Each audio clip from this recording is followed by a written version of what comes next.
We are live in the building Yes, yes, we are. here to talk to y'all about which one? Halloween kills. Pills, yes. Yes. Evil dies tonight. Oh my God. Yeah, I need it to die tonight because we've been trying to get this damn review done for so long. It For needs to so get long. it needs to die. And this one ain't even gonna be long. Like we not even about to hold y'all that Ooh, long. And then y'all about to get this quick half an hour because this is like the most 2 hours later. right. This is the most boring Halloween movie I've ever seen in my life. Yeah, it was off to a good start though. Like I like how they picked up right where the last one left off. But then that's where it went downhill. It immediately went downhill right after that. And Yeah, they picked up where it left off and then left it where it was. That's what like, happened. man, it's like, woo. Where do you want to So start? Where do you want to I start? mean, so we know like Lori was in the hospital. Like she ends up in the hospital because she Mhm. got stabbed in the last one. Yeah, Okay, cool. I don't even know where to go with it because like, there really is no story. Like yeah, yeah, it's literally Lori in the hospital the whole movie. yeah. Her granddaughter trying to like go out with the vigilantes to seek vengeance. Hmm. I guess if you want to say there's a story there with the granddaughter just trying to, join and get Michael Myers, but it's most okay. So if we're talking from a story standpoint, the story is about how Michael Myers has affected the town of Haddonfield, Yeah, right? Like that would be the general story of it, yeah, but there's no real story. It's yeah, just how everyone is affected by what Michael has done again. yeah, And you get introduced to like older characters, so you get to see like Lonnie again, you get to yep, see Tommy Doyle, yeah, and you get to see I always call her Kyle, I call her by her real name, Kyle Richards from Real yeah, Housewives of Beverly Hills, but she's back. yeah. The nurse is back. So it's really just a It was nostalgic, I guess. yeah, it's fan service. This is a Yeah, fan service for movie. sure, Like, for sure. so I mean, Lori's in the hospital. The daughter is like all fucked up. They think that Michael's dead, Yeah, pretty much, and she's upset. Lori's just trying to recover. Her granddaughter finds out that Michael's still alive. The sheriff tells the mom. The granddaughter's like, I'm going to get him. I'm going yeah, with my boyfriend and his dad, which the boyfriend's dad is Lonnie, yeah, grown up, which I thought was kind of funny. yeah, But pretty much, I guess the meat and potatoes of this movie is the kills because we can't yeah. say the kills aren't good. Like the kills are very good in this movie. Mm-hmm. Stupid but good. Very. Like convenient but good. Oh So yeah.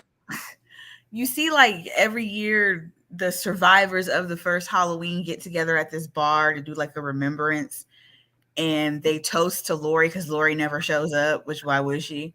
Mm-hmm. Um and there's a black doctor and his black girlfriend Yeah. and she's like a nurse or whatever. Yeah. And from the bus crash from the first one is this other mental patient who escaped Yeah. That poor man. with That poor man. it's not funny. I'm sorry. It's not funny, but it is. So he's literally running through the town just trying to find help. He's like bleeding out the head. Like he's not all there. He's in an asylum, so he's just like hurting, just trying to figure out what to do. So he's just stumbling through town, and everyone thinks that he's Michael Myers Yeah. for some odd fucking reason. Like, okay, riddle me this, Batman. Like, if this is the town that knows about Michael Myers, why would they all think Michael Myers is like a 4'11" balding man? I mean, this, it's almost like they wanted a reason Like the math just don't math on that. Like at everybody knows all. the story, so it means there's Yeah. been eyewitness accounts, and we find out that like Michael was arrested that night, right? Through some backstory through Lonnie's eyes, what happened with Yeah. Lonnie, right? So you Yeah. get that, which I love that scene of Yeah. them going back to the 70s and you see Lonnie running into Yeah. him and everything. You see that he does get apprehended and that the sheriff now, who was a deputy then, had the opportunity to kill Michael, but he accidentally killed his partner and like never told anybody. Yep. Like, so, you know, he goes through that whole arc of regret because he's still alive, even though in the last movie you thought he died. He's still alive and he's in the same hospital bed with Lori. So he starts confessing all this stuff that he feels responsible Right. for what happened because he could have killed him, but he accidentally killed his own partner. Mm-hmm. So I like that scene. I mean, it looked really nice. I like the guy. I even like the guy they had stand in to play Dr. Loomis because he looked pretty close. Like, yeah, he did. you know, but yeah, like most of the movie is them just like searching for Michael Myers, but they think that it's this little like so there's eyewitness accounts of what Michael Myers looked like, and Michael Myers was like 6'2" at like 17. I mean, Michael Myers was a dude who could handle his own. Like, he was a big guy. He never was that poor man, and we never really got a backstory on that man of like what was his. I don't understand because he didn't even have a mask on. So like, how did y'all think that this is who it was? Right. Like, I get the whole idea of like hypervigilance, right? And like you're so on edge that you'll see anything. Like, I get that, but that part just didn't make sense to me. Like, there's no way you could have been like, oh, that's him. Yeah. And also, I feel like Haddonfield seemed like a place to me that wanted to move on so bad, but they were still stuck in that time. Like, because we saw that, you know, a new couple had moved into their house, into his house. Like, why is his childhood house even not condemned? I know. I didn't get that either. The whole town knows what's happened, and y'all just paint over it, remodel it, and let this sweet gay couple move in, and they can we talk about like just how great Big John and Little John were? They were the highlight of them. I could have seen more of them. Yeah, I wish they would have included more of them. Honestly. And on top of the fact that like Little John is fucking Stewart from Mad TV. That was when I was like, I don't know what we're watching now. Because all I could see is, look what I can do. I couldn't really see outside of that. Every time. That's why I was like, oh my gosh. Like, okay, so we're gonna get to what the important part is, the kills, right? Like, I can't say Halloween Kills doesn't have good kills. So like, when they find out Michael's still out there and they're chasing the mental patient, and it's Tommy Doyle, the girl Kyle Richards, the doctor, and the girlfriend, the two black people, and they hop in the truck and they're going to look for Michael, and they get to that park where those kids are. Yeah. Now, I liked the fact that they had the kids in the part 3 mask. Yeah. I've always loved those masks. But the fact that the kids were like talking shit to him, I thought that was fucking hilarious. Because that's how kids are. They're going to be like, kids are assholes. Kids are total assholes. So yeah, like they're like, bitch, please, we ain't scared of nothing. And you like know something's going to happen to these kids, but you don't think, because of what you think you know about the franchise, that you're going to see these kids like fucked up. But these kids were like fucked. Yeah. Like they were strung up. Like, he had some motherfuckers hanging from swing sets. He had that one spinning on the goddamn merry-go-round. I was not expecting that, because usually they try to like avoid. Michael doesn't kill children, but he did this time. I guess the cutoff was like 14, because he was like, "Oh, you grown now." Yeah, you can get it. You can get it. And like the truck scene, is my least favorite scene of the movie. Yeah, me too. I was just like, so bored. Like, I was yawning. Like, it was okay. Like, I get the fact that the nurse had to die. She's died in like 2 separate movies at this point, because she died in H2O in the opening kill too. Yep. Right. Was it, what's his name? Josh Gordon-Levitt or whatever his name is. Yeah, in that scene when he got the hockey skate to the face. So she died again in this movie. So I knew she was gonna die because she's like old. So, yeah. They're taking her out. This movie had no problem taking out, like, even though they introduced us to all these like legacy characters, they were like nostalgic. It was like, oh yeah, they all are expendable, boo. So like, I knew she was gonna die, especially when she had that big, like, she was shooting all wild or whatever. So I knew she was gonna die. Oh my gosh, that annoyed me. Like, although the kills were good in this movie, they were just so like the characters themselves just did not make smart decisions. They were just very paper thin. Like they were just there just to be there. They were there just to be killed. Especially like when they left the bar and they're like, oh, he's in the car. And they run back in the bar and they're like, Michael Myers is out here. And I'm just like, well, who the hell is it? Is they gonna show us? What the hell? You know, like you getting us all hyped up. Like, what the hell? Why would you see this little old man like trying to get out the car? Right? It was like, come on, like they didn't have no type of common sense. But like, okay, so she gets it in the car, and then like the Kyle Richards character, she just breaks. She's like, "Fuck y'all, I'm out of here." Yeah, yeah. And then she runs by and sees the kids, and she's like, "I'm really fucking out of here." Mm-hmm. So Tommy Doyle split off from them to go to the hospital. He said, "I'm going to protect Lori." Yeah. Right, because she protected us. I'm going to find Lori. He goes to the hospital, so he's not with them. Which is Anthony Michael Hall from 16 Candles. Yeah. I've always loved everything he's in. So, but then like the doctor gets like killed in the back seat. Mm-hmm. Right. And then the girlfriend has like the Beretta, like that motherfucker is huge. Man. And she tries to shoot him and he like pops the door on her and it spins around and shoots her in the head. And I was like, that was wild. I was like, what is happening here? Like, I don't want to be stereotypical here. Yeah. But come on, say it. Come on, bring it. Bring it. Like, I feel like black people and like country white people are genetically predisposed to knowing how to shoot a gun. I'm just gonna say it. Like I could pick up a gun. I mean, I don't go shooting, but I'm sure I could figure it the fuck out if somebody's trying to kill me. Exactly. Like I would know how to handle myself. And she wasn't holding it sideways either. So I'm trying to figure out like how the fuck did she didn't even hold it sideways. It's like, girl, give me the gun. I was looking like, pass me the gun. God, like he really kicked the door and that shit went boom. Yep. Crazy, right? Like he had this superhuman strength. And remember, Michael Myers is old as fuck.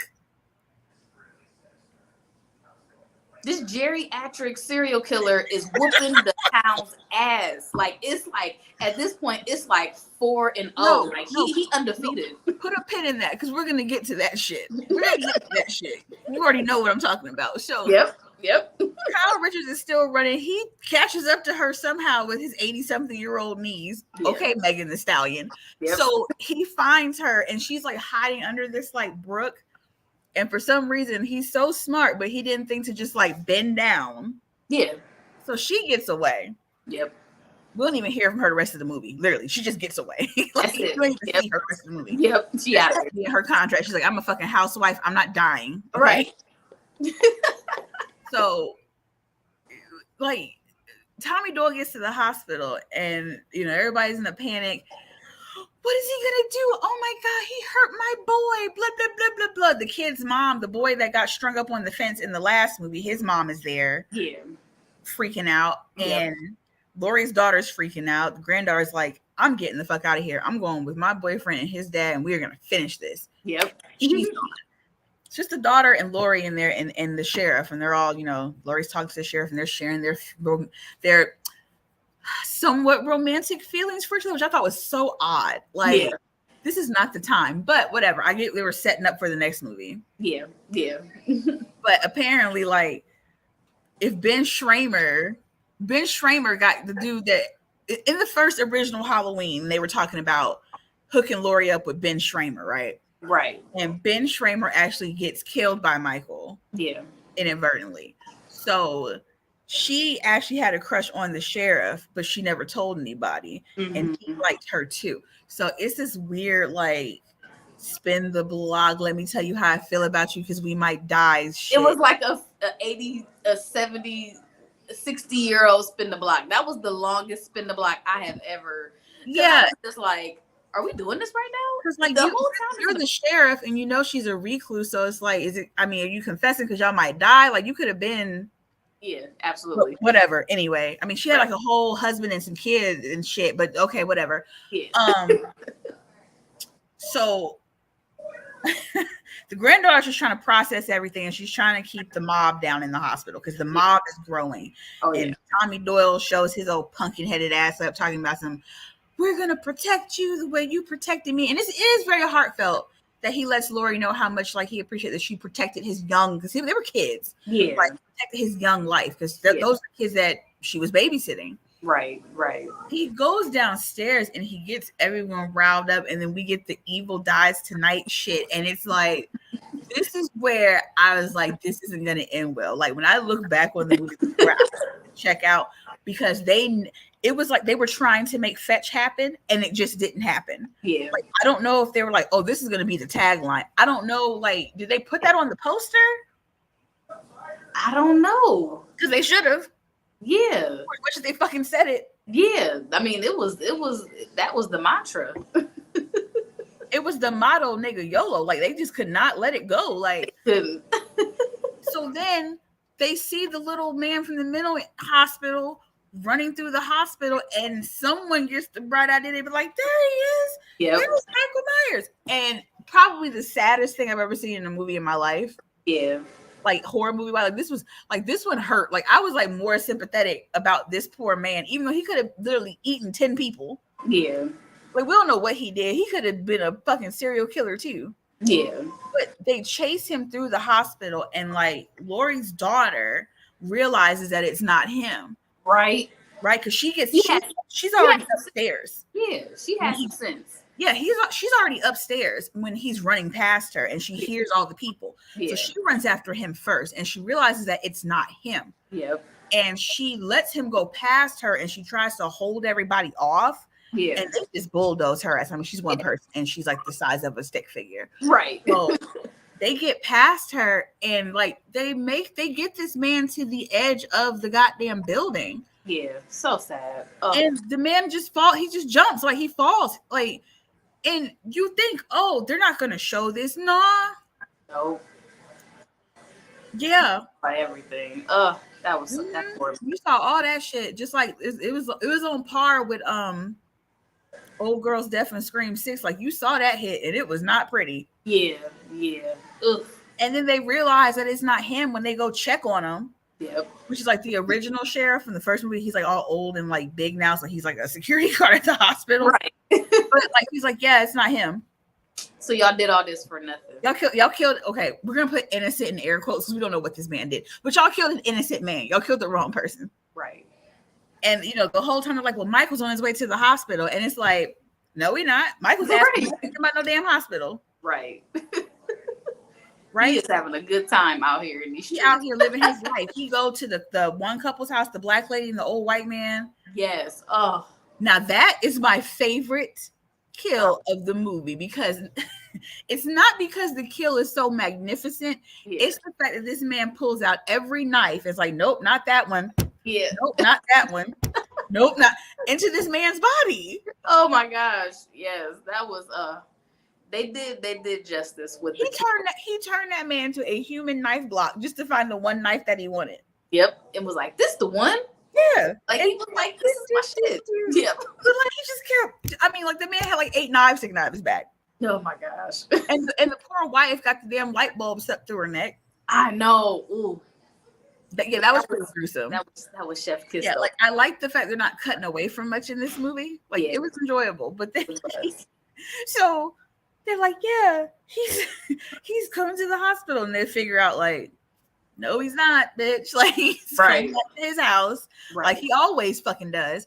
And I mean, come on, he always goes back to his house. I think what's more hurtful is the fact when they break it down for Laurie that he was never looking for her. Yeah.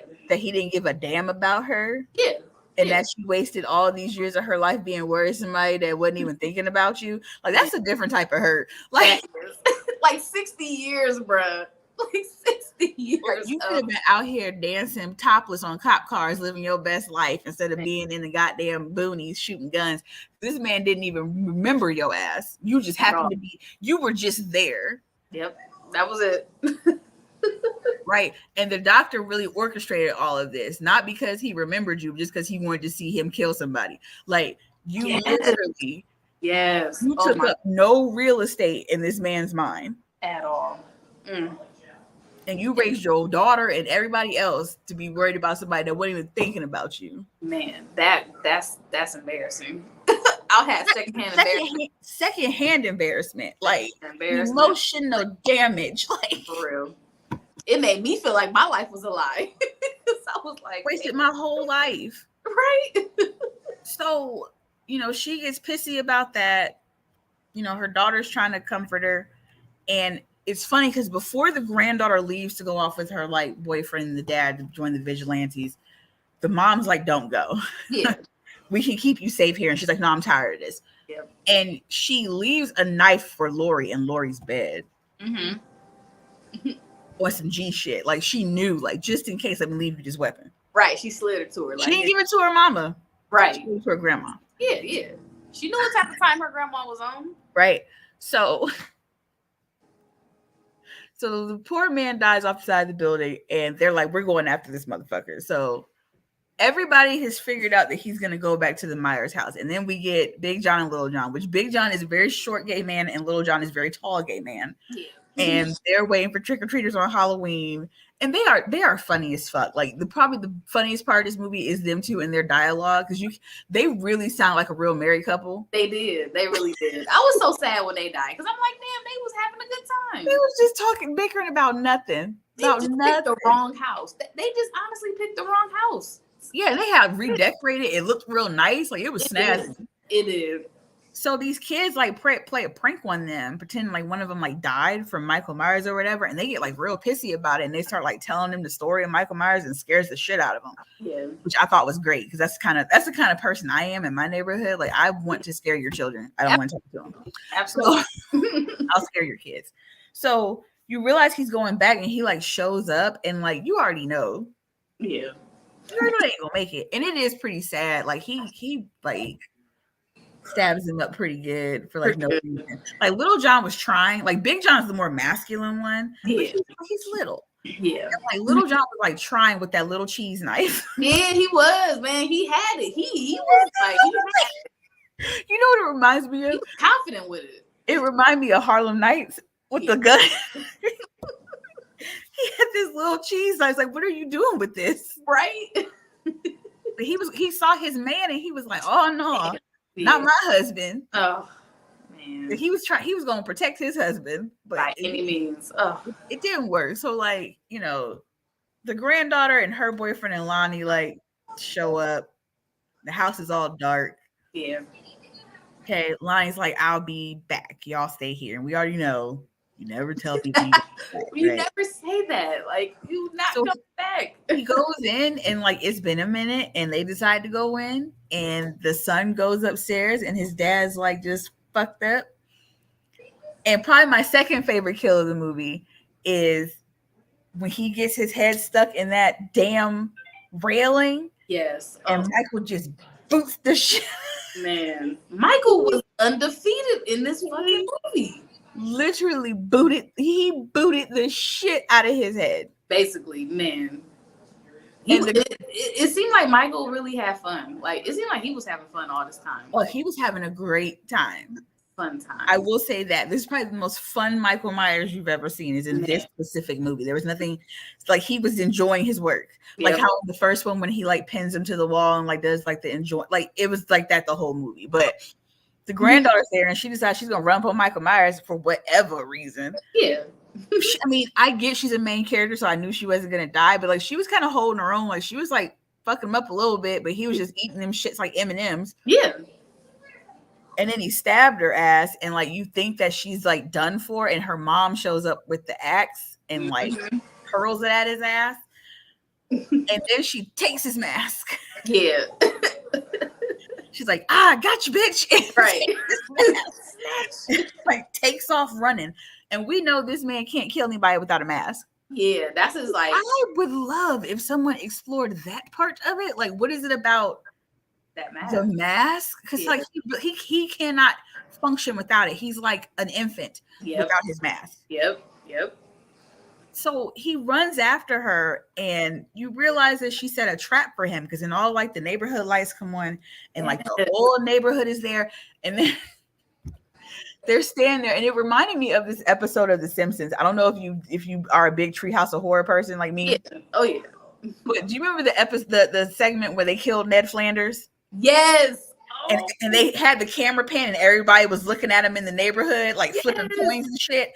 That's what it reminded me of, because it was just like everybody was just standing there like this, just about to kick your ass. Yep. Yeah, like it was a fucking rumble. And listen, now I wasn't like the movie in itself. This was a great scene. Like I was happy for this because I was like, finally, y'all about to beat this old nigga's ass. Like, come on. Now, had they not said, hey, we're making a trilogy, I would have been more excited for it. But I was like, oh no, he's not gonna die like this. We got one more movie. Yep. Like, and kudos to the lady that was beating his ass with an iron, because that takes skill. Yes, absolutely. To swing an iron. Absolutely. Not a plastic iron, people. One of those old school metal Westinghouse. Like, she was slaying that cord. Man, that's work. Yeah. That's work. And Tommy Doyle has old Huckleberry, his bat that he's been carrying around the whole movie and ain't done shit with, but whatever. So everybody's giving Michael that work. And I mean, he's got blood coming out of his mouth. And it's like all shot like very sensually with these nice like backlightings of him being like, oh, yeah. And they are whooping his ass. Nobody had a gun though. Why does no one have a gun in Haddonfield except for Lori and the police? Like, just. And this is the thing, like in real life, we know white people love their guns. So you mean to tell me nobody had a gun? In Haddonfield, where Michael Myers, listen. We've seen enough protesters be threatened by the suburbs to know that you guys have guns. For real. Y'all love them. Y'all not giving them up. So, but everybody giving them work. Everybody had like bats, shoes, Crocs, iron, pipes, like crowbars, frying pans, like anything they can grab out of their house. Like, right. Probably like orange in a sock, like just random shit. Yeah.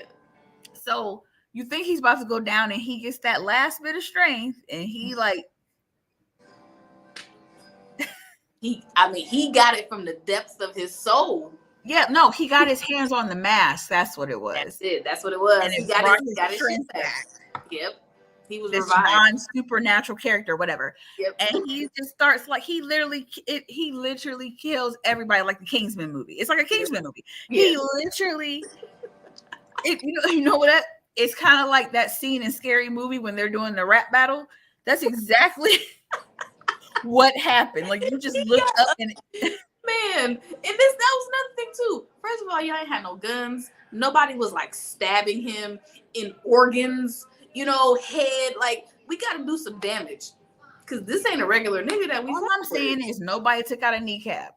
Nobody took out a kneecap or Achilles. They could have took out that Achilles heel. And he's an elderly man with osteoporosis. I'm sure that asylum food was not full of minerals and calcium. Right. So I'm sure his brittle ass bones should have been worked on, but whatever. So like it's like that Scary Movie scene. Like you just see Michael like hitting people and you look up and like it's just bodies everywhere. Like once he's done, it's just a ring of dead people. I mean, he's still undefeated.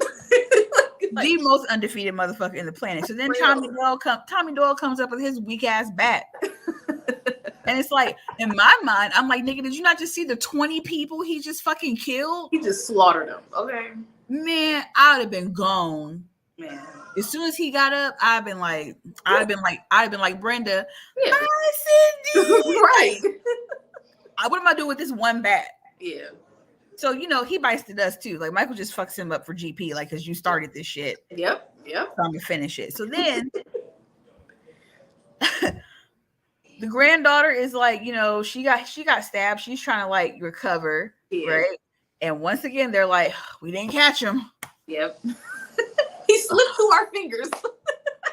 Like this motherfucker is good. Like we just can't. He's good. He's good. That guy's good. That guy's good. I couldn't understand. At this point, I was laughing. I was laughing so hard at this part of like, all right, man, I might as well just root for Michael because he's the guy to root for. I just kept thinking like, if this nigga show up with this cowboy hat one more time, it's not good news. Nope. So she, in her infinite dumbness, yep, I'm talking about there are very few people in a horror movie where I'm like, you are the dumbest person I know. Yeah.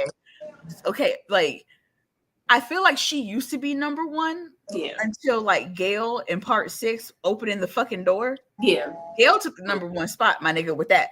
Absolutely. But this bitch said, okay, well, Michael Myers is still out there, and I'm the one that stole his mask. Let me just go upstairs real quick. Why? Why? Why? That makes no sense. And I screamed that out when she said, I said, that makes no sense right now. Let me just take my Christmas sweater and go upstairs. I'm gonna go upstairs alone, by the way. Alone, right? Yeah. And I'm just gonna look out the window and think about Michael the child. Yep. Unprepared, you know, you're not armed, unarmed too. Let's put that, let's add that in there. You go by yourself, unarmed, upstairs, just to reflect out the window. Bitch, what? You couldn't done that in the back of a squad car on the way to see your mama. I'll reflect when that nigga's head is off of his body. Okay. He's dead. No. And like, it is a beautifully shot scene. Like I said, I can never take away the cinematography. This movie, the movie's beautiful. The cinematography was on point. The movie is absolutely stunning. It was shot very well. But when you get that split of Michael killing her in the window, and seeing Laurie leave the hospital, it's beautifully done. And I think it would have set up for what they were going for initially. Like, you can tell that scene was supposed to be her going to find Michael and finishing it. Yep. That's not what we got in part 3. But I was like, okay, this isn't the best movie, but we're obviously going to the showdown, because she ripped the bandages. First of all, she shot her ass up with morphine. Yep. We're just some gangster shit. I've had to put some shots in my body by myself before. It's not fun. But she stuffed herself full of drugs. And morphine at that. Which is strong as shit. Okay. She ripped the bandages off and walked her ass out the hospital with the butcher knife. So in my mind, it's like, oh, we're getting the showdown. That's not what we got, unfortunately. But I like the way the ending was shot. I like the ending. I like the ending of this one better than the ending of the first one. But I like the first movie as a whole better. Yeah. But yeah, I mean, that's the movie. Like, it's not. That's the theme. The theme of these movies is there's no story. We just want to. It's giving me Freddy versus Jason vibes, where there's no real story. We just want to see y'all fight. That's it. And you know what? And I want to put a pin somewhere really quick. I don't appreciate the hate that Freddy versus Jason got by everybody. I love Freddy versus Jason. I was here for them fighting. Wasn't here for the storyline. The characters were terrible. Wasn't rooting for them. I literally was like, I have to choose Freddy. Like, I have to choose him. He has to win. I'm one of those people that hates Freddy versus Jason as it was presented. But I love Freddy versus Jason as a comedy. Oh yeah, absolutely. I didn't take it serious. I never took that movie. Never meant to be. It was supposed to be a horror movie, and it was a fucking comedy with Freddy and Jason. I knew we were fucked, and no disrespect to the queen, because she has come a long way. Yeah. But when I saw Kelly Rowland on the docket as a fucking teenager, I knew. Yeah. As a token, she was definitely her token. And we're talking about Red Street Bob Kelly, before Kelly like found herself, because like now she can act her ass off, but with what she was given to do, it was terrible. But I think that it's a funny movie. Yeah, I like looking into like numbers. I'm a numbers person, and just reading the reviews from critics and people from back then. It was supposed to be another movie to that, but yes. Now this is my area of expertise. Yes. So when I look at all of the unwritten scripts and all the what's the word I'm looking for? Just all of like the what's the word? I know the word, I just can't think of it. But all of like the initial scripts, like the shit that they presented. Yeah. And all the people. I mean, hell, even like the dad from part 1 wrote. Yeah. And to think of all the things that it could have been. Yeah. That's why I don't like it. When I find out what got passed over, and then I find out what we got, I always am like, I hate it. Oh, okay. Like, I'm still upset that we didn't get Pinhead. Yeah. Right? Like, if Jason goes to hell and Freddy drags him down to hell, then why is this not in hell? Yeah, because I mean, who runs hell? I mean, that's right. Pinhead's like that's his home, right? I didn't like the actors. I'm sorry, and I know we love John Ritter, and I know his son was supposed to like be amazing, but he was terrible. The only good person in that entire fucking movie, and I'm going to say this with my whole chest, because even Robert Englund wasn't on his A game in this movie. You think so? I love that old white man. Yes.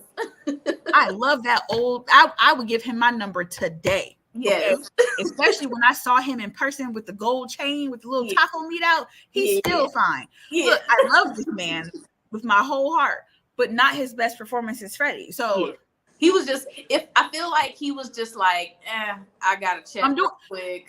I feel like that was his last performance as Freddy, and I feel like he did the same thing to tie it back in to what Jamie Lee did, which is I'm doing this for the fans. Yeah, that's it. I appreciate that, because the only person in that movie that was good was old dude's brother in the bathtub, who was Scud Farkus in The Christmas Story. Now he was eating the scenery up. Yeah, and there was more scenes with him that they cut out.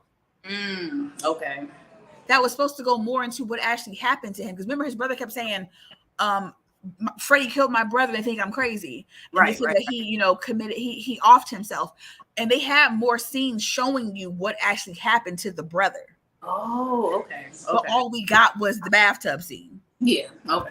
Because I was like, why would they have him in this movie and not give him a bigger part? Like, he's legendary. He's fucking Farkus. Like, how you don't do that to the most legendary bully of all time, besides old dude from Back to the Future. Like, you don't do that. Yeah. Right. But there were more scenes. Like, there's just so much more that was going on. Our lead girl was ass. The boyfriend was ass. Kelly Rowland was annoying. The best fucking kill of the movie was the bed. Like, the actual first real kill. Yeah. Right? The bed kill. Like, and the cornfield was pretty cool. Yes. Right. And the fight scenes wasn't that bad either. And I will always shit on this movie because they did not put Kane Hodder in that movie like they were supposed to. I don't give a fuck if you wanted a taller Jason. I don't give a shit what you thought about it as a director. I get it. You made Bride of Chucky and it was great, but they fucked up when they took our real Jason, Jason, and didn't put him in that movie. Yeah, I agree. I agree with you on that. The Jason wasn't good. He was just tall, but he wasn't good. Yeah. Even though Jason doesn't speak, he still has a lot of personality, and we know we love him. You know what I'm saying? We know when it ain't him. Yeah, we know when it ain't him. So if you were gonna replace Robert, you shouldn't have replaced Kane. You should have just had Kane wear some high heels or some shit. No. And I mean, Jason didn't need to be taller because Freddy was a shrimp. You know what I'm saying? Like, he didn't need to be taller. Literally, I'm telling you, if you watch, and it's on Tubi now. Yeah. That Nightmare on Elm Street documentary. If you watch that shit and you see how they navigated that shit, and on top of that, the fact that the fucking writers and directors really threw Kelly Rowland under the bus because she said, FAG, and that's a terrible word. Mm-hmm. But I don't know if she just came up with that on her own. Right. I don't think so. Like, they were real shitty to her in that fucking documentary. But yeah, I mean, that movie's just ass, but it has its place in time in your marathon. Yeah. Whereas I can assure you, I love Halloween movies. I watch them all year round. I will never watch these three. Yeah. As a part of my marathon. It's not happening. It's too annoying to me. And it's even more annoying because this is the last time you're going to see Jamie Lee Curtis be Laurie. It's like, why do we always have to leave on a sad note? Like, honestly, it was just like, why? The biggest question was, why did these need to be made? Because I asked the same question about the Rob Zombie Halloweens. Like, why did this need to be made? This is what I'm figuring out with the more research that I do about Hollywood shit. It's like when the IP is up. Okay. Right. And Teen Titans taught me this. So when the IP is up, Teen Titans be on it. Dropping gems. They be knowing. That's an episode with De La Soul. So if when the IP is up though, they have to either do something with it or it gets sold. Oh, okay. So when you see a franchise that didn't need to be remade come back, it's because they had to either do something with it or it had to be sold. And fun fact, the person who started that shit is the Disney Corporation. Oh yeah. Yeah. Right? The Disney Corporation started that shit so that way they could make more money off of their stuff. No, correction. It was started because of the Disney Corporation being a monopoly, and the legal system was like, y'all can't do that. So they had to make it to where IPs have a time limit. Okay. Right. That's how Winnie the Pooh, Blood and Honey got made, because the IP was up. Absolutely. And someone bought that shit. Absolutely. Right? Absolutely. So yeah, I mean, there's a new Teenage Mutant Ninja Turtles coming out. Seth Rogen bought the IP. There you go. Right? Ooh. They're taking scripts right now as we speak for A Nightmare on Elm Street, because they are with that IP. Did you see where the guy who played Alex in Final Destination, he wants to play Freddy? Devin Sawa, yeah. I was like, no. I personally don't see it. I personally don't see it. Here's the thing though, and I don't know if you watch the Chucky TV series. I do. But he's kind of on his, like, he's pretty fucking good. He is. He is. Now, if I had a choice of who I wanted to play Freddy, it'd be Bill Skarsgård, because he did Pennywise. Yes. He's Nosferatu. He has the range. Okay. Or, and I've always said this, there have been articles discussing this, and I feel like this is a very overlooked person. Mm-hmm. Why is Kevin Bacon not Freddy Krueger? I agree. We've talked about this too. Why is Kevin Bacon not Freddy Krueger? He's even old enough at this point. Yeah. I would, you know what? It's hard for me because we could have a whole episode just about Robert Englund. We love him. We know him. It's very hard for me to get somebody else playing Freddy Krueger than Robert Englund. But I'm not gonna say absolutely not. But I can't see. You want to know why it's not hard for me? It's not hard for me because I want that man to retire.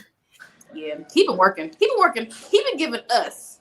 He's been working for us. That man's been working, and that's the thing. People forget he was working before Freddy Krueger. Absolutely, he had a whole sci-fi career. That man has been He has been working. He's given us his whole life. Let that man just be with his wife and be happy and go see his fans. He has given us his whole life. I want him to just be happy so he can see us. You know what I'm saying? And at this point, he really does just love going to see his fans at these conventions. He loves it. Just let that man have that part of his life back. Like, he's in his 80s. Let it go. Like, and to be truthfully honest, like, I don't know what I'm going to do if I never meet Robert Englund, Brad Dourif, Tony Todd. I need to meet these people in real life. Tony Todd is up there too. Like, I know they all is up there. I didn't get to meet Robert Englund. Somebody else did. But you got close enough though. You got close enough. Right, but I got to hear the man speak. Absolutely. That's being in real life. Right, which is probably why my baby's so weird, because he was in the same room cooking. Yep. So yeah, I mean, I would love to meet Tony Todd too, but no, I just feel like Kevin Bacon's overlooked. Because if you watch, and I don't think enough people have watched that movie, but if you watch Stir of Echoes, okay, like I started watching that and I didn't finish it. It's so underrated. It's such an underrated ghost movie. It was me. Like, I started watching it, I got distracted really quick, and you can't be sleepy. You can't be sleepy either. Yeah, that's me too. I will fall asleep. Those hypnosis scenes will make you tired on any movie. So it's like, I'm gonna give it another try. But I did hear it was really. The hypnosis scenes will make you sleepy, like, for sure. So you have to watch it. But no, like, he did so, like, I just feel like he's being overlooked for this role, and I feel like he would jump at the chance to do it. Yeah. If he's down with it, I think I can see him. I can see him. Kevin Bacon started in horror movies. He just did another one. I haven't watched it, but I've heard great things. The They Them. Okay, I haven't watched that either yet. I heard it's great though. Yep, I heard it's really good. Yeah, so I mean, that's who I would want. But yeah, I mean, obviously you guys know how you feel about this one, because we start talking about something else, and that's usually the sign that we are not fans. I know, right? We always we hop around to different stuff. It's But that ADHD shit. But I just feel like I don't like we started off here and then we hit that decline, and I really didn't have hope for the third one, but I was like, I gotta watch it. yeah, we got to. You know, we have to watch the third one just because this is what we do. Like we gotta critique everybody. We have to critique it. So I think everybody generally agrees about the third one. Oh yeah, absolutely. And we'll get to that because as usual, I have thoughts because. And that's the thing. I'm not so critical of a person where I don't see the good in things. Like, even though part 3 is like a literal dumpster fire for a trilogy, there are parts of it that I understand where they were going with it. But it's sad when you realize that the trilogy was going one way, and then because they decided to do rewrites. And I understand that COVID affected everybody differently, but it shouldn't affected what was already put down on paper. Like, y'all didn't have to do anything differently with that. Yeah, I agree. Locations and stuff, great, but I don't know if it was out of boredom. I don't know if it's because everybody was at home. I don't know if like this was like a situation with too many chefs in the kitchen. But I think it was. I honestly think that's what it seemed like because it bounced around. It bounced around too much. Where I'm like, okay, so one person must have said this, and they really couldn't come to an agreement, so they just compromised and put all of it in there. I also feel like the thing with COVID is a lot of people being at home in their own thoughts was not a good thing. Word. You know what I'm saying? Like, we gotta admit that wasn't a good thing. A lot of COVID happened, and I mean it made people be creative and come up with new ideas and such. Unless you are me and the writers of Halloween Ends, you didn't do anything with that time productive. Man, I don't know what they was thinking. I just feel like I hate when I see a thing that could have been great get like fucked over just because you wrote yourself into a corner. Like it. Yep. It happens to the best writers too. That's the crazy thing, and that's why I be trying to tell people, because people be like, "Oh my gosh, I'll never watch them Tubi movies," but some of them Tubi movies, they be good. Like the writing be kind of on point. They just ain't got the budget, and it shows. You know, they ain't got the budget for certain shit. So. You know what? I will never forgive you for Tiffany the Doll. So I don't know about that. I gotta take that L. It's okay. I'll take that L. But I'm gonna watch part 2. So I'm gonna take the L. It's okay. It's okay. And I know I'm gonna watch part 2 because now I'm invested. Because I just want. For me, honestly, it's just really about I have to critique this. I have thoughts. We have thoughts. So it's like I just want to know about the dude in the hat going, these dolls out here. I want him to come back because he was like the best part of the movie for me. He really was. Terrible. He was terrible. But then I tell myself all the time too, like, bitch, you ain't never made no movie, so you don't know what that struggle is like. Hey, but still. I think what I would have liked I would have liked Tiffany the Doll more if it wasn't for the opening, because the opening was just horrible. They were like, here, bitch. They had to do what they had to do. And it's funny because I talked to the director of that movie, and she was letting me know a little something of what was going on behind the scenes. Niggas was showing up late. Oh, we definitely have to. Okay, no, hold that, because we definitely got to review that movie. You got actual hold that. Yeah, she told me about like different. Keep that in the cup. Didn't show up. I was like, damn. And she was like, watch this scene and you'll see that this happened. I was like, damn, girl, for real. No, we got to do an episode on that. Yeah. Hold it. But yeah, between that and like Tiffany herself, like I was just like, why? Yeah. It's terrible. But no, it's so bad it's good. All of that's the thing. And that's what I was about to say. There are movies like Tiffany the Doll and the Tubi movies and Halloween 6 and all these other ones that we can poke fun at and make fun at, but like they're so bad, they're good. And this was not one of those movies. Like, yeah, it wasn't a fun ride. No. As a viewer, this is where my expertise is at. I ain't never wrote no movie. I ain't never made no movie. I ain't never acted in no movie. But one thing I am good at is being a viewer. Yes. I am so good at being a viewer and taking in what you are giving me. You know what I'm saying? Like, I can take the story for what it is, but you got to give me something to work with. Right. I don't want to work. I don't want to work. I don't want to work hard to figure out this what you're trying to tell me. Like, just tell me. And I'm the opposite. I like, and that's why I'm always so hyper fixated on like Scream and Saw, because like those movies are the first movies or the only movies, honestly, that made me use my brain because I like to figure it out. Yes, absolutely, absolutely. But like you said, there's nothing there that is to hold on to. Like there was just no substance. Yeah, and the characters didn't have any character development. No. And I mean, honestly, Laurie Strode, if we want to keep it all the way real, Laurie Strode had no character development from each Halloween movie as it is. She was the same. Except for H2O. Like H2O gave us a real adult Laurie Strode. And I feel like, honestly, they wasted Laurie in this trilogy. Yeah. And in this movie in particular, she's not even in it. Yeah. She's literally Sydney in Scream 3 in this movie. Like, you got your 20 minutes out of her all over the place. That's it. She did nothing but lay in the hospital bed, which one would do if they were attacked. Yeah. So if your main player is in critical condition, that means everyone, the ensemble, has to bring something other than they were in the other movies. They got to step it up for sure. All they brought was, hey, remember this person? Hey, remember this person? Hey. Yeah. And I don't like that. That's one thing I do not like. Don't try to distract me with cameos. I do not like. I promise you, this was the horror movie equivalent to the new House Party. Because I was over that shit too. Absolutely. And that was my biggest critique of the movie. I enjoyed that movie. It was fun. It was fun for the kids. But I was like, y'all gotta stop with all these fucking cameos for no fucking reason. It was fun for the kids. First of all, I've never disliked much that LeBron James did, but I literally just turned my back on him with that movie, number one. Because and I understand he's the GOAT. I love LeBron. I'm an Akron girl. I get it.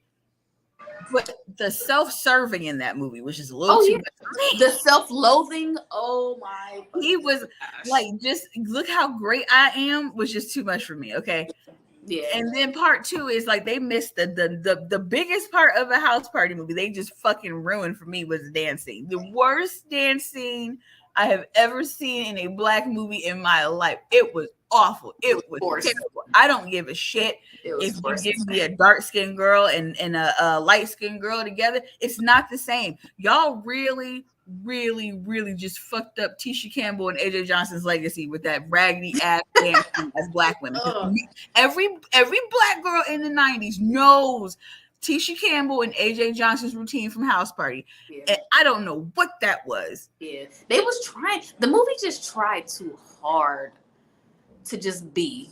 And I feel like they started off in the gate wrong by even naming that movie House Party. Y'all was doomed from the jump. Yes. Even though it was cute that Kid and Play had their little cameo, which they ain't say nothing. But it just that wasn't a House Party remake, honestly. To me, it was just two niggas that was trying to have hustling. A party. Like I don't know, it's just two niggas. Like I don't know, two niggas hustling. That was it. Yeah. But no, I feel like before we wrap it up, I feel like this is a movie that, and not even trying to be funny, but like you could skip this movie. You could skip the third movie. You could just watch Halloween 2018 and just be like, cool. Like you don't even need these. Leave it at that. Close the door. When you watch Halloween 2018, just close the door. Yeah, I mean, we forgot the most important scene of the fucking movie. That's how forgettable most of this movie is. The most important scene in the movie is the fucking opening scene with the firefighters. Yep. And how he destroyed a whole fire department team. How does that happen? I don't know. Nigga walk out of a burning house that he was locked in. Okay, they got him out. They rescued him, and this nigga, he starts demolishing them. I mean, I like the pickaxe through the fireman's face. I liked it too. I did. I like the water. Like it was beautiful, and that's the only thing I can say is the movie is beautiful. Like David Gordon Green as a fucking director, I want to see more of his work because it was beautiful. Yeah. It was great. That movie was beautifully shot. And I'm a sucker for good direction cinematography. If yeah, you with some color, give me like you show me some fires. Some new colors, some new Ooh. angles. Like I said, the fight scene with everybody in the middle of the street, I liked how like they showed everybody's hands and stuff like a kung fu movie. I loved it. Yep. The story just didn't have anything. Yep. Nothing. And that's sad coming from Halloween, because Halloween doesn't even need a story. So if you don't even need a story and the story isn't good enough for that, that's how bad it is. Yep. Because honestly, you know, and the thing that you said about the IPs and all that, I totally get that. And you know, with a franchise like Halloween, there's already a fan base already there just because. We just waiting on y'all to tell us a decent story. You just said you don't even need some elaborate story. Can you just have it make sense a little bit? When are we ever gonna get the Halloween that picks up from part 6 that shows the baby? I'm still worried about the baby. Exactly. Right? What or give me a Halloween that literally you could just bring Jamie Lloyd back in and call it a fucking day. Yep. Danielle Harris would jump in that shit so quick. And I met her too. And she's a sweetheart. And I'm always going to treasure that memory because she touched my belly.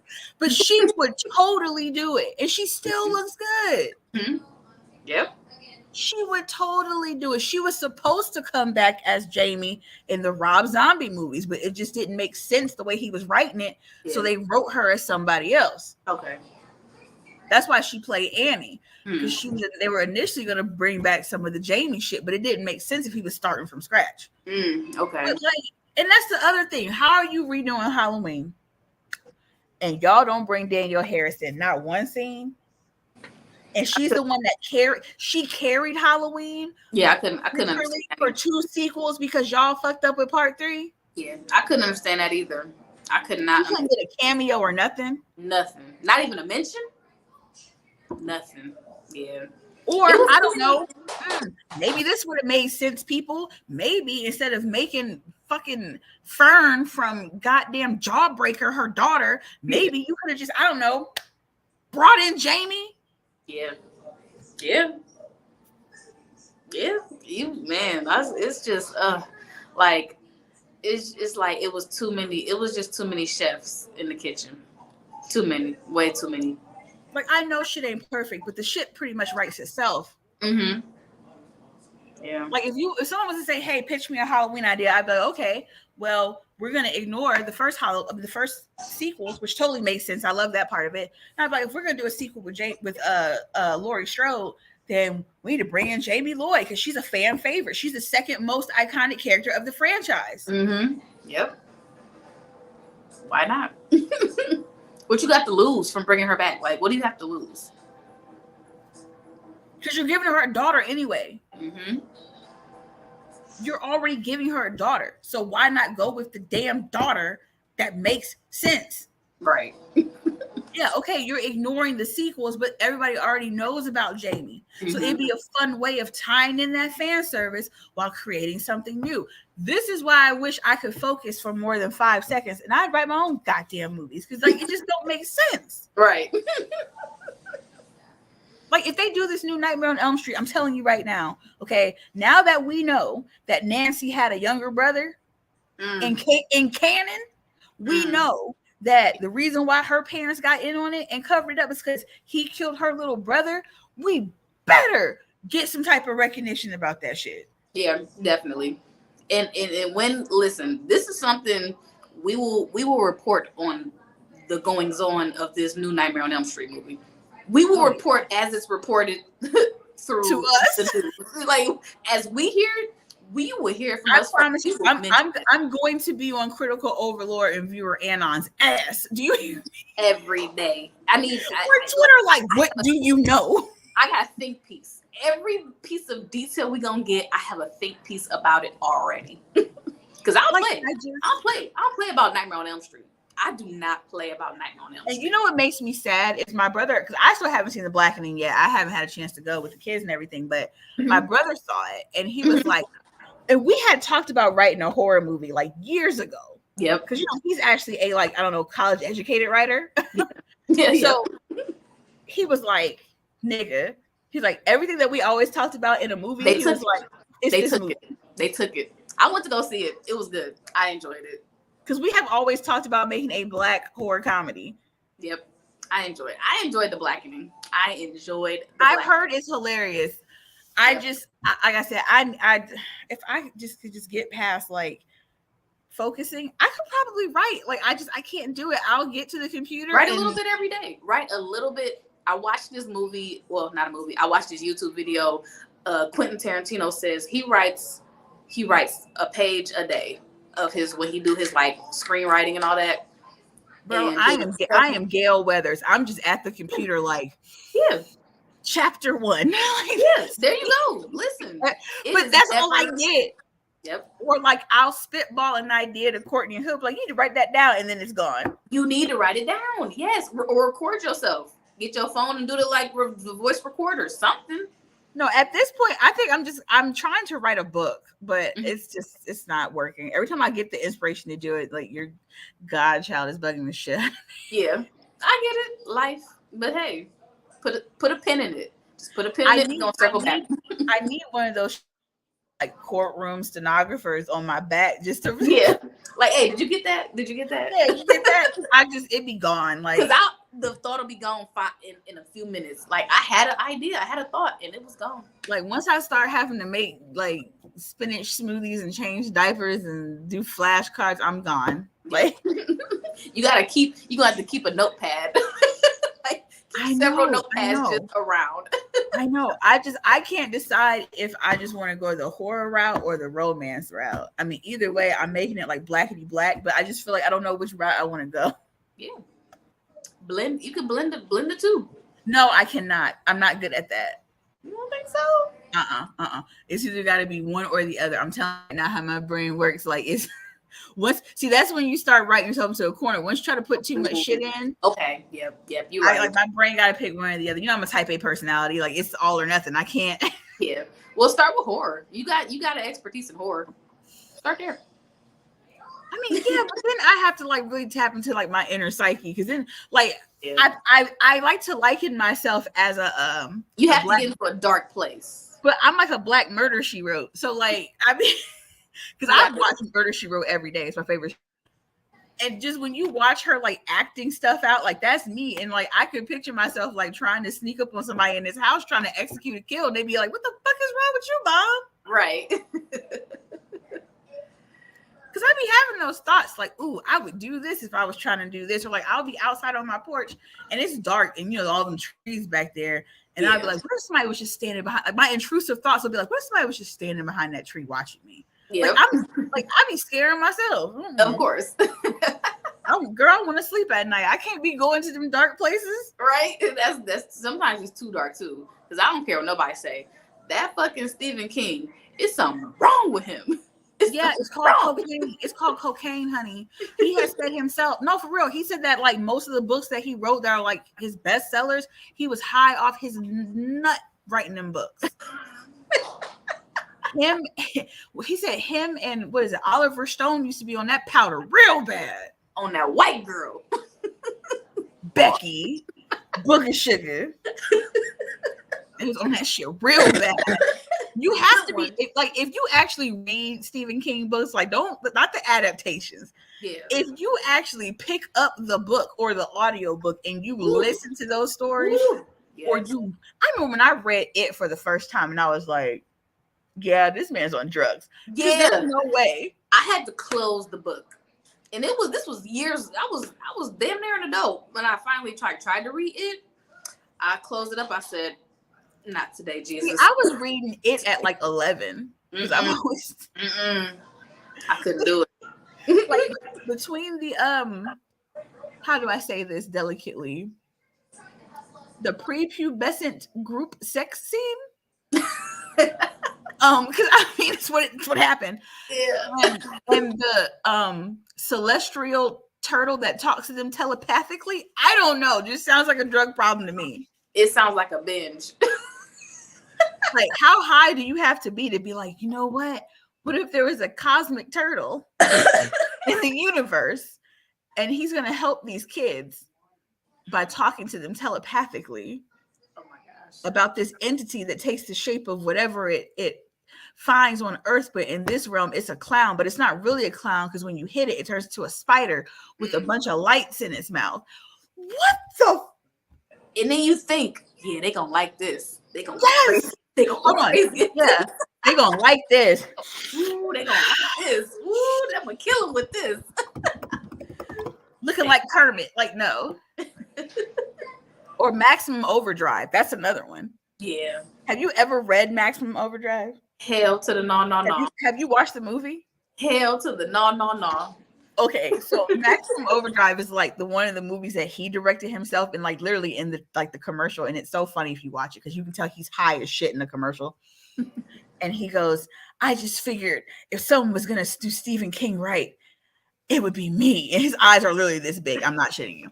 And it's a story about what would happen if cars and trucks and machinery had their own mind. Started killing people. Like it's a part in the movie where this dude gets killed by a Coke machine. Oh my gosh. Another kid gets run over by like a lawnmower. And Emilio Estevez is in this movie, and the girl that plays Lisa Simpson, ironically, is hilarious. Oh, okay. Because you just hear Lisa Simpson the whole movie, but it's like they're hauled up in this little gas station, right? And like you get to the end of the movie, and like they just want gas. Oh my gosh. Like they get their gas, and like they're like, all right, sorry we killed y'all. We just needed to eat. We're just hangry. Oh my gosh. Whew. All right, y'all. We gonna put a pin. Right on there. Oh, because more of the story is stop doing drugs when y'all write these remakes because they're starting to show. Yeah. Okay. Somebody was on that fentanyl when they was writing this shit. There's no fucking way that somebody sat down at a computer and was like, I'm gonna kill him with this. Yeah, I'm gonna kill him. Hold on. Evil dies tonight. Exclamation point. Exclamation point. There's no way. And we're clowning you. If that was you, we're clowning you. Yeah. Because why? You deserve it. Why? Because come on, man. I hope that shit haunts them in their dreams that they really gave us Evil Dies Tonight. Out of 10. So out of 10, if you had to give this movie a rating, what do you give it? Oh, I'm gonna give it a 4. Yeah. It's watchable. It's just not enjoyable. Yeah. I would say flawed. It's flawed.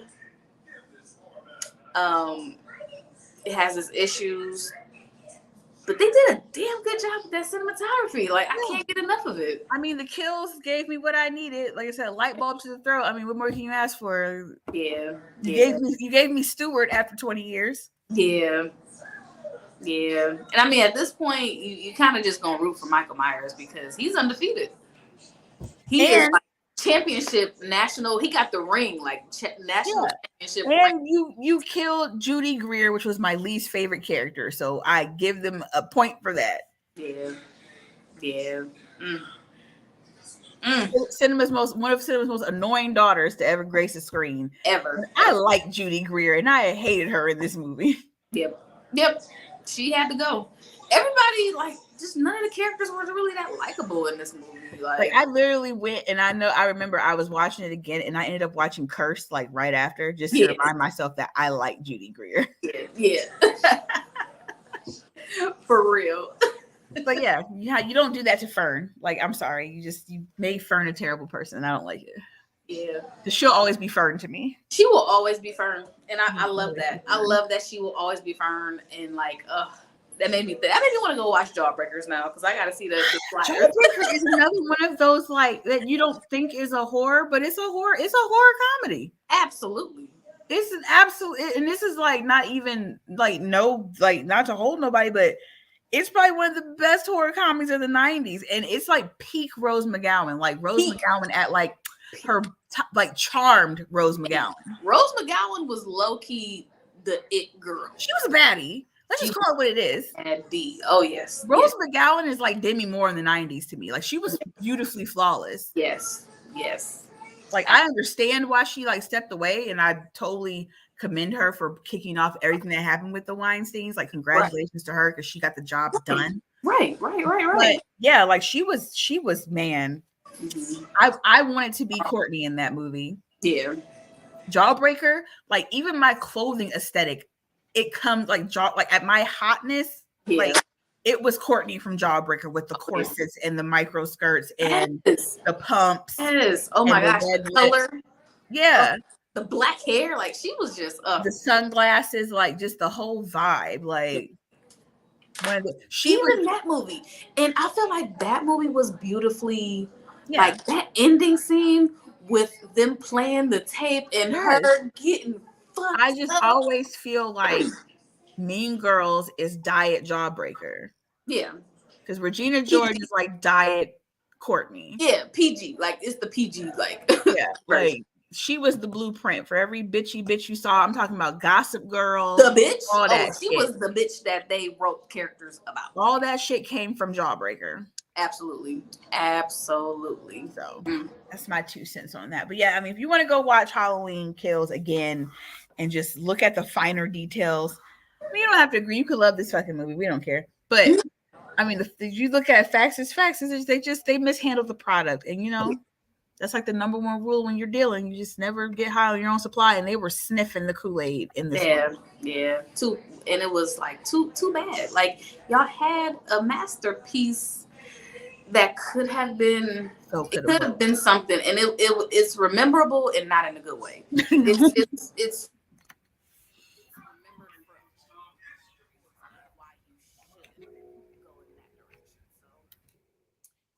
we would have hoped that they would have got it straight with the third one. I just really want to know what happened to that poor man. We'll be talking about that one next time. Yes, we will. Any closing thoughts? I just really feel bad for that poor man they made jump off that building. That's what I feel sorry for. Yeah. I feel bad for that poor man. I just want to know what I'm gonna leave y'all with this. This is a quote from one of my favorite rappers. Maybe you know him, Thugnificent. And I thought to myself, damn, what did that nigga do to make them niggas so mad? And I'm gonna leave y'all with that. I gotta go. All right. It's been real, y'all. Join us next week. We will be putting an end to this damn badass chapter. We will be finishing this trilogy, okay? This trilogy from hell. We will be finishing this trilogy next week. We'll be talking about Halloween Ends. And it is I mean, they built this up as if it was like a Showtime pay-per-view fight between Laurie Strode and Michael Myers. Somebody's going to die. And at this point, I was like, both of these niggas can die. But we'll talk about that next week. Yes, we're going to watch the throwdown at the nursing home. Yep. 2 geriatric, old-ass white people. Fighting over a cup of Activia, because that's really was it. That is it. Like, what was really the beef? Like, what was really the beef about? We still don't know. We just know that nigga Michael Myers was holding on to. Get your Bayer and your Bengay ready, people. We're headed to the nursing home. Rub it on. Get it ready.